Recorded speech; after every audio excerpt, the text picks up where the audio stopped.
ఇవాళ మళ్ళీ మా శాసనసభ్యుడు కౌశిక్ రెడ్డి గారు ప్రజాస్వామ్యం గురించి మాట్లాడినాడు. హైకోర్టు మొట్టికాయలు వేసింది, రాజీనామా చేయండి అని అడిగినాడు.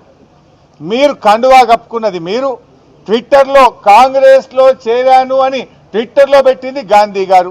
కాంగ్రెస్లో చేరిన సందర్భంగా ప్రభుత్వ సలహాదారు వేం నరేందర్ రెడ్డికి కండువా కప్పినా ట్విట్టర్లో పెట్టుకున్నది నువ్వే.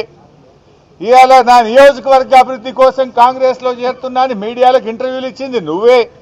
పిఏసీ చైర్మన్ కాగానే నేను ప్రతిపక్షంలో ఉన్నా, నేను కాంగ్రెస్లో సిగ్గు లేకుండా మాట్లాడింది కూడా నువ్వే. ప్రజలు నవ్వుకుంటున్నారు. అయితే డిఫెన్స్లో పడి ఇజ్జత్మానం పోయిందని, ప్రజల్లో అవమానం పాలైపోయినామని ఇవాళ ప్రశ్నిస్తే మా కౌశిక్ రెడ్డి గారి మీద దాడి చేసే ప్రయత్నం చేసింది. అంటే ఈ దాడి రేవంత్ రెడ్డి గారు చేయించిన దాడి. ఇవాళ పోలీసులు ఏం చేస్తున్నట్టు నేను 3 సార్లు మాట్లాడాను. మా ఎమ్మెల్యే గారిని ఏమో హౌస్ అరెస్ట్ చేస్తారు, గాంధీ గారిని ఆయన ఇంట్లో హౌస్ అరెస్ట్ చేయడానికి అవకాశం లేకుండానా? ఆయన కూకట్పల్లి నుంచి ఇక్కడి దాకా వస్తుంటే ఏ రకంగా ఎస్కాట్లు ఇచ్చి తీసుకొచ్చిండ్రు? అంటే ఇది ప్రభుత్వ దాడి, ఇది రేవంత్ రెడ్డి చేయించినటువంటి దాడి.